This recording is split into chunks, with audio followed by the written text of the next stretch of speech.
दोस्तों आईपीएल 2025 का एक और रोमांच से भरा मुकाबला दो सबसे खतरनाक टीम गुजरात और केकेआर के बीच में खेला गया। इस मुकाबले में पहले गुजरात के बल्लेबाजों की तूफानी बल्लेबाजी देखने को मिली, जिसके बाद केकेआर ने भी बल्लेबाजी से वापसी की, लेकिन फिर गुजरात के गेंदबाजों ने केकेआर को घुटने टेकने पर मजबूर कर दिया और लास्ट में जाकर ये मैच काफी रोमांचक हो गया। तो ऐसे में आज हम आपको इस वीडियो में बताएंगे इस रोमांचक मुकाबले की पूरी हाइलाइट्स।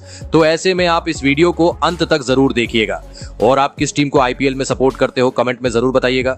दोस्तों आईपीएल 2025 का 39वां मुकाबला ईडन गार्डन के ऐतिहासिक मैदान पर खेला गया, जहां आमने सामने थीं दो बेहतरीन टीमें, गुजरात टाइटंस और कोलकाता नाइट राइडर्स। रोमांचक इस मुकाबले में टॉस का सिक्का कोलकाता नाइट राइडर्स के पक्ष में गिरा और कप्तान अजिंक्य रहाणे ने बिना किसी झिझक के पहले गेंदबाजी करने का फैसला लिया। गुजरात टाइटंस की ओर से पारी की शुरुआत करने मैदान पर उतरे युवा स्टार साई सुदर्शन और टीम के कप्तान शुभमन गिल। दोनों के कंधों पर टीम को मजबूत शुरुआत देने की जिम्मेदारी थी। केकेआर ने गेंदबाजी की कमान दी अपने युवा और प्रतिभाशाली पेसर वैभव अरोड़ा को। पारी का पहला ओवर बेहद सधा हुआ रहा। वैभव ने बेहतरीन लाइन और लेंथ के साथ गेंदबाजी की और गुजरात के ओपनर्स को खुलकर खेलने का कोई मौका नहीं दिया। इस ओवर में सिर्फ 4 रन ही बने। दूसरा ओवर कप्तान अजिंक्य रहाणे ने स्पिनर मोइन अली को थमा दिया। मोइन ने भी शुरुआत में कसी हुई गेंदबाजी की, लेकिन ओवर की आखिरी गेंद पर साई सुदर्शन ने खूबसूरत टाइमिंग के साथ कवर के ऊपर से चौका जड़ दिया। इस चौके ने गुजरात को थोड़ी राहत दी और ओवर से कुल 8 रन आए। तीसरे ओवर में वैभव अरोड़ा को एक बार फिर मौका मिला, लेकिन इस बार साई सुदर्शन पूरी तरह से सेट हो चुके थे और अलग ही इंटेंट के साथ बल्लेबाजी कर रहे थे। उन्होंने वैभव की लेंथ में गड़बड़ी का पूरा फायदा उठाते हुए 2 शानदार चौके जड़े। एक चौका उन्होंने बैकवर्ड पॉइंट के ऊपर से खेला तो दूसरा स्क्वायर लेग की दिशा में तगड़े फुटवर्क के साथ निकाला। उनका आत्मविश्वास साफ नजर आ रहा था। चौथा ओवर फिर से मोइन अली लेकर आए। इस बार उन्होंने पहले से भी ज्यादा कसी हुई गेंदबाजी की। इस ओवर से सिर्फ 2 रन ही निकल पाए और केकेआर को राहत की सांस मिली। 5वां ओवर हर्षित राणा को सौंपा गया, लेकिन इस बार शुभमन गिल ने मोर्चा संभाला और 2 बैक टू बैक चौकों के साथ केकेआर पर दबाव बना दिया। एक चौका उन्होंने स्ट्रेट ड्राइव के रूप में खेला, जबकि दूसरा मिड विकेट के ऊपर से शानदार फ्लिक था। शुभमन का बल्ला अब बोलने लगा था। पावर प्ले यानी शुरुआती 6 ओवरों के बाद गुजरात का स्कोर 45 रन बिना किसी विकेट के था। भले ही रन गति 7.5 की औसत से थोड़ी कम रही हो, लेकिन सबसे बड़ी बात यह थी कि गुजरात ने अपने दोनों सलामी बल्लेबाजों को बनाए रखा था। पावर प्ले के बाद गुजरात टाइटंस की पारी ने जैसे रफ्तार पकड़ ली। शुरुआत में जहां गेंदबाजों ने रन गति पर लगाम लगाए रखी, वहीं अब शुभमन गिल और साई सुदर्शन अपने क्लास और टेम्परामेंट का शानदार नमूना पेश कर रहे थे। 7वां ओवर आया मोइन अली के नाम, लेकिन इस बार गुजरात के बल्लेबाजों ने साफ इरादा दिखा दिया कि अब बचाव नहीं, आक्रमण होगा। ओवर की पहली ही गेंद पर शुभमन गिल ने मोइन को कदमों का इस्तेमाल करते हुए सीधा लॉन्ग ऑन के ऊपर से शानदार छक्का जड़ दिया। भीड़ के बीच शोर गूंज उठा और गेंद स्टैंड्स में जाकर गिरी। अगली 2 गेंदों पर गिल ने लगातार 2 चौके जड़कर मोइन अली को पूरी तरह दबाव में डाल दिया।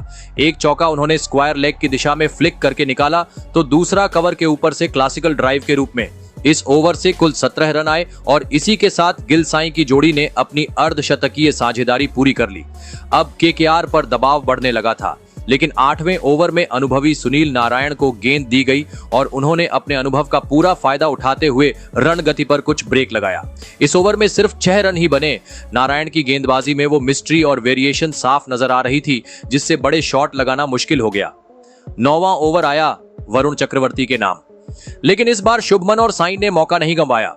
दोनों ने चक्रवर्ती की लेंथ पर शानदार अटैक किया।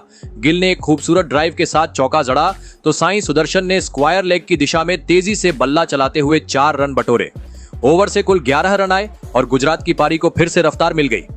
10वां ओवर आते आते शुभमन गिल पूरी तरह अपने अंदाज में नजर आने लगे थे। उन्होंने एक बार फिर से एक शानदार चौका लगाया और अपने अर्धशतक की ओर मजबूती से कदम बढ़ा दिए। 10 ओवर की समाप्ति पर गुजरात टाइटंस का स्कोर 79 रन बिना किसी नुकसान के हो चुका था। गिल और साई सुदर्शन की ये साझेदारी अब केकेआर के लिए सिरदर्द बनती जा रही थी। पारी के पहले 10 ओवरों में बिना विकेट खोए शानदार नींव रखने के बाद गुजरात टाइटंस की बल्लेबाजी अब आक्रामक मोड पर आ चुकी थी। शुभमन गिल और साई सुदर्शन की जोड़ी ने केकेआर के गेंदबाजों पर अब पूरी तरह दबाव बना लिया था। इसी दबाव में 11वां ओवर लेकर आए हर्षित राणा। और यहीं से शुरू हुआ एक और रोमांचक अध्याय। ओवर की पहली ही गेंद पर साई सुदर्शन ने अपने इरादे साफ कर दिए। उन्होंने गेंद को एक्स्ट्रा कवर के ऊपर से शानदार टाइमिंग के साथ सीमा रेखा के पार भेज दिया। साई का बल्ला अब खुलकर बोल रहा था। उन्होंने न सिर्फ शॉट्स में पावर दिखाई बल्कि सटीक प्लेसमेंट से गेंदबाजों की लाइन लेंथ भी बिगाड़ दी। इस ओवर की चौथी गेंद पर गिल ने एक सिंगल लेकर अपना अर्धशतक पूरा किया, वो भी सिर्फ 34 गेंदों में। गिल का ये 50 पूरी क्लास और कंट्रोल के साथ आया था। वो हर डिलीवरी को पढ़ रहे थे और मौके का इंतजार कर सही शॉट्स चुन रहे थे। इसके तुरंत बाद ओवर की 5वीं गेंद पर साई सुदर्शन ने एक और बड़ा शॉट खेला। फाइन लेग की दिशा में उन्होंने एक खूबसूरत पुल शॉट लगाया और गेंद सीधे स्टैंड्स में जाकर गिरी। शानदार छक्का। इस छक्के के साथ गुजरात का स्कोर 100 के पार पहुंच गया। ओवर की आखिरी गेंद पर साई ने 2 रन दौड़कर लिए और अपने अर्धशतक को भी पूरा कर लिया। 34 गेंदों में 52 रन, 1 छक्का और 6 चौकों के साथ ये पारी न सिर्फ तेज थी बल्कि समझदारी भरी भी थी। गुजरात अब पूरी तरह ड्राइविंग सीट पर था, लेकिन जैसे ही साई सुदर्शन और गिल के बीच की साझेदारी मजबूत होती जा रही थी, केकेआर को भी एक ब्रेक थ्रू की सख्त जरूरत थी और वो ब्रेक थ्रू लेकर आए आंद्रे रसेल। 13वें ओवर में रसेल ने साई सुदर्शन को विकेट कीपर के हाथों कैच करवाकर गुजरात को पहला झटका दे दिया। साई के आउट होते ही गुजरात की जबरदस्त ओपनिंग साझेदारी का अंत हुआ, लेकिन उन्होंने टीम के लिए ठोस नींव तैयार कर दी थी। इसके बाद बल्लेबाजी करने आए जोश बटलर और उन्होंने आते ही अपने इरादे जता दिए। रसेल के उसी ओवर में बटलर ने लगातार 3 चौके जड़ दिए। पहला चौका कवर ड्राइव के जरिए, दूसरा स्क्वायर लेग की दिशा में और तीसरा शानदार बैकफुट पंच। बटलर की टाइमिंग और स्ट्रोक प्ले देखकर साफ लग रहा था कि वो आज लंबा टिकने वाले हैं। 14वां ओवर आया वरुण चक्रवर्ती का। उन्होंने थोड़ा ब्रेक लगाया और सिर्फ 3 रन ही दिए, लेकिन बटलर अब सेट हो चुके थे। 15वें ओवर में उन्होंने एक बार फिर हर्षित राणा के खिलाफ आक्रामक रुख अपनाया और लगातार 2 चौके जड़ दिए। गिल दूसरी छोर पर टिके हुए थे और बटलर ने आते ही रणगति को और तेज कर दिया। 15 ओवरों के बाद गुजरात टाइटंस का स्कोर 139 रन पर पहुंच चुका था और अब आखिरी 5 ओवर बचे थे। 16वां ओवर एक बार फिर वरुण चक्रवर्ती को सौंपा गया, लेकिन इस बार शुभमन गिल ने उनका स्वागत बेहद आक्रामक अंदाज में किया। गिल ने लगातार 2 गेंदों पर 2 खूबसूरत चौके जड़ दी, एक कवर ड्राइव और दूसरा स्ट्रेट बैट से शानदार स्ट्रोक। इन शॉट्स से साफ हो गया कि अब गुजरात की पारी को रोक पाना आसान नहीं होगा। इन 2 बाउंड्रीज के साथ टीम का स्कोर 150 के पार पहुंच गया और केकेआर के लिए खतरे की घंटी बजने लगी। 17वां ओवर लेकर आए अनुभवी स्पिनर सुनील नारायण, लेकिन गिल आज पूरी लय में थे। उन्होंने इस ओवर में एक गगनचुंबी छक्का लगाया जो सीधे डीप मिड विकेट के ऊपर से स्टैंड्स में जा गिरा। गिल अब तेजी से अपने शतक की ओर बढ़ रहे थे और उनका बल्ला मानो आग उगल रहा था।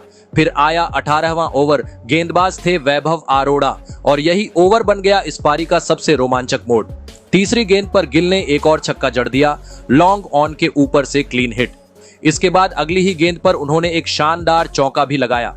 अब वो सिर्फ कुछ ही रनों की दूरी पर थे अपने शतक से, लेकिन 5वीं गेंद पर वैभव ने शानदार वापसी की। एक लो फुल टॉस गेंद डाली जिस पर गिल ने बड़ा शॉट खेलने की कोशिश की, लेकिन गेंद सीधा रिंकू सिंह के हाथों में जा समाई। शुभमन गिल आउट हो गए 55 गेंदों में 90 रनों की जबरदस्त पारी खेलकर। इस इनिंग में उन्होंने 10 चौके और 3 छक्के लगाए और अपने शतक से महज 10 रन दूर रह गए। ये विकेट गुजरात के लिए बड़ा झटका था, लेकिन अभी भी उनके पास जोश बटलर जैसे विस्फोटक बल्लेबाज मौजूद थे। 19वां ओवर हर्षित राणा ने डाला और कमाल की गेंदबाजी करते हुए सिर्फ 8 रन दिए और राहुल तेवतिया को 0 पर आउट कर दिया। केकेआर ने इस ओवर में थोड़ा ब्रेक लगाया, लेकिन अगला ओवर तूफान लेकर आया। 20वें और अंतिम ओवर की जिम्मेदारी एक बार फिर वैभव अरोड़ा को दी गई, लेकिन इस बार बटलर और शाहरुख खान की जोड़ी ने कोई रहम नहीं दिखाया। दूसरी और तीसरी गेंद पर जोश बटलर ने लगातार 2 चौके जड़ दिए। फिर 5वीं गेंद पर शाहरुख खान ने भी अपना दम दिखाया, डीप मिड विकेट की दिशा में जोरदार छक्का जिसने दर्शकों को उछलने पर मजबूर कर दिया। इस आखिरी ओवर से गुजरात को 18 बहुमूल्य रन मिले और इस तरह 20 ओवर में टीम का स्कोर 198 पर पहुंच गया। बटलर ने 23 गेंदों पर धमाकेदार 41 रन बनाए, जबकि शाहरुख खान ने सिर्फ 5 गेंदों में 11 रन की तेज पारी खेली। गुजरात टाइटंस के विशाल स्कोर का पीछा करने के लिए कोलकाता नाइट राइडर्स की टीम मैदान पर उतरी। लक्ष्य था 199 रन, जो आसान बिल्कुल नहीं था और उसके लिए दमदार शुरुआत बेहद जरूरी थी। ओपनिंग के लिए केकेआर की ओर से आए रहमनुल्लाह गुरबाज और सुनील नारायण 2 आक्रामक बल्लेबाज जिनसे ताबड़तोड़ शुरुआत की उम्मीद थी। गुजरात की ओर से पहला ओवर लेकर आए मोहम्मद सिराज, मियां मैजिक, और सिराज ने अपने नाम के मुताबिक कमाल कर दिखाया। शुरुआती 4 गेंदें तो सदी हुई रहीं, लेकिन 5वीं गेंद पर उन्होंने वो कर दिखाया जिसका इंतजार गुजरात को था। एक तेज, सटीक इन स्विंग यॉर्कर और रहमानुल्लाह गुरबाज पूरी तरह चकमा खा गए। एलबीडब्ल्यू की जोरदार अपील और अंपायर ने उंगली उठा दी। गुरबाज सिर्फ 1 रन बनाकर पवेलियन लौटे और केकेआर को शुरुआती झटका लगा, स्कोर सिर्फ 2 रन पर। गुरबाज के आउट होते ही तीसरे नंबर पर मैदान पर आए कप्तान अजिंक्य रहाणे, जिनसे सभी को आज बड़ी पारी की उम्मीद थी। अब टीम को न केवल स्थिरता चाहिए थी बल्कि तेजी से रन भी। दूसरा ओवर ईशांत शर्मा ने डाला और रहाणे ने अपनी क्लासिक बैकफुट ड्राइव के साथ एक खूबसूरत चौका जड़ा। दूसरी ओर सुनील नारायण ने भी ऑफ साइड में एक करारा शॉट खेला और गेंद सीधा बाउंड्री पार। इस ओवर से केकेआर को 11 रन मिले और कुछ राहत भी। तीसरा ओवर एक बार फिर सिराज ने डाला और इस बार उन्होंने रनों पर कसी लगाम। ओवर में केवल 7 रन आए, जिसमें रहाणे के बल्ले से एक और शानदार चौका भी निकला। सिराज की लाइन और लेंथ बेहद सटीक रही। अब बारी थी प्रसिद्ध कृष्णा की, जो चौथा ओवर लेकर आए।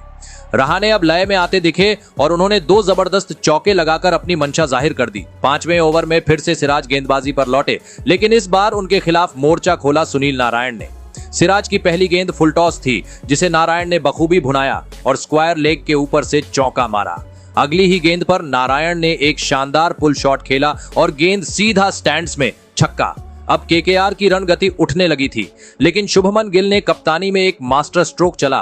उन्होंने पावर प्ले के आखिरी ओवर के लिए लाए अपने सबसे भरोसेमंद गेंदबाज राशिद खान को, और राशिद ने आते ही करिश्मा कर दिया। ओवर की तीसरी गेंद पर उन्होंने नारायण को अपने स्पिन के जाल में फंसा लिया। नारायण बड़ा शॉट खेलने की फिराक में थे, लेकिन गेंद सीधे हवा में उठ गई और फील्डर के हाथों में समा गई।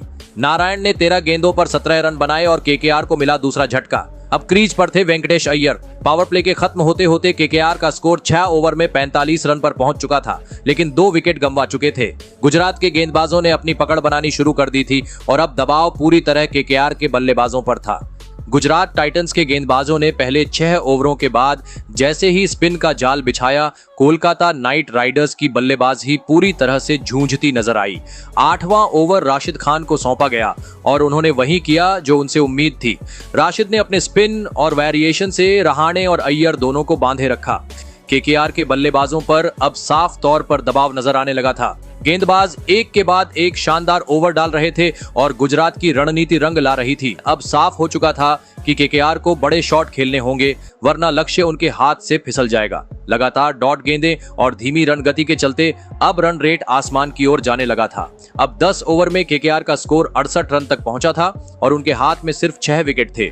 जरूरत थी अब बड़े शॉट्स की, तेजी की, और यही सोचकर 11वें ओवर में अजिंक्य रहाणे ने मोर्चा संभाला।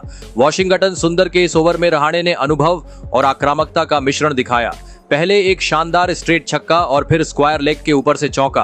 रहाणे ने ओवर से कुल 13 रन निकालकर मैच में थोड़ी जान फूंकी, लेकिन इसी रफ्तार को कायम नहीं रख पाया केकेआर। 12वां ओवर आया साईं किशोर का और उन्होंने एक बार फिर बड़ा झटका दिया। इस बार उन्होंने वेंकटेश अय्यर को रनों के लिए तरसाकर आखिरकार गलती करवा दी। अय्यर बड़ा शॉट लगाने की कोशिश में सुंदर के हाथों कैच आउट हो गए। सिर्फ 14 रन बनाए अय्यर ने 19 गेंदों में और केकेआर की पारी का एक और स्तंभ ढह गया। स्कोर था 84 रन पर 3 विकेट। इसके बाद क्रीज पर आए फिनिशर रिंकू सिंह, लेकिन अब भी गुजरात के गेंदबाजों का दबदबा कायम था। 13वें ओवर में रहाणे ने अपनी 50 पूरी की 34 गेंदों में, लेकिन जैसे ही उन्होंने अर्धशतक पूरा किया, अगली ही चाल में सुंदर ने उन्हें मात दे दी। सुंदर ने एक वाइड गेंद डाली जिसे रहाणे ने खेलने की कोशिश की, लेकिन गेंद बल्ले को छकाती हुई बाहर निकली और बटलर ने फुर्ती से उन्हें स्टंप कर दिया। रहाणे ने 36 गेंदों में 50 रन बनाए, जिसमें 5 चौके और एक छक्का शामिल रहा। रहाणे का विकेट गिरते ही केकेआर को चौथा झटका लगा और स्कोर हो गया 91 पर 4। अब मैदान पर उतरे मांसपेशियों से भरे इरादों वाले आंद्रे रसेल, जिनके आते ही मैदान में एक अलग ऊर्जा आ गई। रसेल को देखकर ही गेंदबाज सतर्क हो जाते हैं और उन्होंने आते ही दिखा दिया कि वो क्यों इतने खतरनाक माने जाते हैं। सुंदर के ओवर में अगली 3 गेंदों पर उन्होंने एक जोरदार छक्का और एक चौका जड़ा। एक गेंद लॉन्ग ऑन के ऊपर से सीधा स्टैंड्स में पहुंची और दूसरी कवर के रास्ते खूबसूरती से बाउंड्री के पार गई। इसी के साथ केकेआर का स्कोर 100 के पार पहुंचा, लेकिन अभी मंजिल बहुत दूर थी। 14वां ओवर फिर से साईं किशोर को दिया गया और उन्होंने एक बार फिर खुद को साबित किया। इस ओवर में रसेल और रिंकू दोनों से बड़े शॉट निकलवाने की कोशिश की, लेकिन सफलता नहीं मिली। सिर्फ 7 रन आए इस ओवर से और केकेआर की मुश्किलें एक बार फिर बढ़ने लगीं। अब मैच एक ऐसे मोड़ पर पहुंच चुका था जहां से वापसी के लिए सिर्फ रसेल और रिंकू जैसे तूफानी बल्लेबाज ही कुछ कर सकते थे। केकेआर की पारी जैसे जैसे आगे बढ़ रही थी, वैसे वैसे रन रेट का दबाव भी बढ़ता जा रहा था। टीम की उम्मीदें अब रिंकू सिंह और आंद्रे रसेल जैसे बड़े हिटर पर टिक गई थीं। 15वां ओवर एक बार फिर प्रसिद्ध कृष्णा लेकर आए और इस ओवर में उन्होंने बेहतरीन यॉर्कर्स और बैक ऑफ लेंथ गेंदों से बल्लेबाजों को बांध दिया। सिर्फ 6 रन ही आए इस ओवर से और केकेआर 15 ओवर में 114 रन तक ही पहुंच पाई। लेकिन फिर आया 16वां ओवर और मैच का सबसे बड़ा मोड़ यहीं देखने को मिला। गेंदबाजी पर आए गुजरात के सबसे घातक गेंदबाज राशिद खान और सामने थे तूफानी बल्लेबाज आंद्रे रसेल। दोनों के बीच टक्कर देखने लायक थी, लेकिन राशिद ने अपना अनुभव दिखाते हुए रसेल को घुमा घुमा कर स्टंप के बाहर खींचा और फिर एक तेज गुगली फेंकी, जिसे रसेल चूक गए और विकेटकीपर जोश बटलर ने बिजली जैसी तेजी से स्टंपिंग कर दी। केकेआर को 118 रन पर 5वां झटका लगा और आंद्रे रसेल 15 गेंदों में 21 रन बनाकर लौट गए। अब केकेआर की आधी टीम पवेलियन लौट चुकी थी और गुजरात की पकड़ मैच पर पूरी तरह मजबूत हो गई थी। इसके बाद 17वां ओवर लेकर आए एक बार फिर प्रसिद्ध कृष्णा और उन्होंने इस मैच को पूरी तरह गुजरात की झोली में डाल दिया। इस ओवर की पहली ही गेंद पर उन्होंने रमनदीप सिन्हा को चलता किया, जिन्होंने सिर्फ 1 रन बनाया। अगली ही गेंद पर नया बल्लेबाज मोइन अली आए, लेकिन वो भी दबाव में आ गए और पहली ही गेंद पर शून्य पर शाहरुख खान के हाथों कैच आउट हो गए। 2 गेंदों में 2 झटके लगते ही केकेआर की उम्मीदों पर पानी फिर गया। हालांकि इसके बाद बल्लेबाजी करने आए अंगक्रिस रघुवंशी ने आते ही एक शानदार चौका लगाकर थोड़ा जोश दिखाया, लेकिन प्रसिद्ध कृष्णा ने ओवर में सिर्फ 5 रन ही दिए और 2 विकेट लेकर पारी की रफ्तार को पूरी तरह थाम दिया। 18वां ओवर कुछ राहत लेकर आया, जहां रिंकू सिंह ने एक लंबा छक्का लगाया और रघुवंशी ने एक और चौका जड़ दिया, लेकिन तब तक बहुत देर हो चुकी थी। अब आखिरी 2 ओवरों में जीत के लिए 60 रन चाहिए थे, जो किसी चमत्कार से कम नहीं होता। अब बारी थी 19वें ओवर की और गेंदबाजी के लिए फिर से आए मियां मैजिक मोहम्मद सिराज। इस ओवर में रिंकू सिंह और अंगक्रिस रघुवंशी ने हार नहीं मानी और एक एक चौका जड़ते हुए केकेआर को 150 रन के पार पहुंचा दिया। लेकिन चुनौती अब भी पहाड़ जैसी थी, क्योंकि आखिरी ओवर में जीत के लिए चाहिए थे पूरे 48 रन। 20वां ओवर ईशांत शर्मा ने संभाला और पहली ही गेंद पर गेम को पूरी तरह गुजरात के पक्ष में मोड़ दिया। रिंकू सिंह बड़ा शॉट खेलने के चक्कर में शुभमन गिल को कैच थमा बैठे। उन्होंने 14 गेंदों पर 17 रन बनाए। इसके बाद चौथी गेंद पर अंगक्रिस रघुवंशी ने जरूर एक जोरदार छक्का लगाया, लेकिन तब तक बहुत देर हो चुकी थी। केकेआर की पारी 20 ओवर में 159 रन पर सिमट गई और गुजरात ने यह मुकाबला 39 रनों से अपने नाम कर लिया। रघुवंशी ने आखिर तक संघर्ष किया और 13 गेंदों पर तेज तर्रार 37 रन बनाए। गुजरात की जीत के असली हीरो रहे राशिद खान और प्रसिद्ध कृष्णा, जिन्होंने 2-2 विकेट झटक कर केकेआर की रीढ़ तोड़ दी। तो दोस्तों, आपके हिसाब से गुजरात की जीत का सबसे बड़ा सूत्रधार कौन रहा? कमेंट में जरूर बताइए।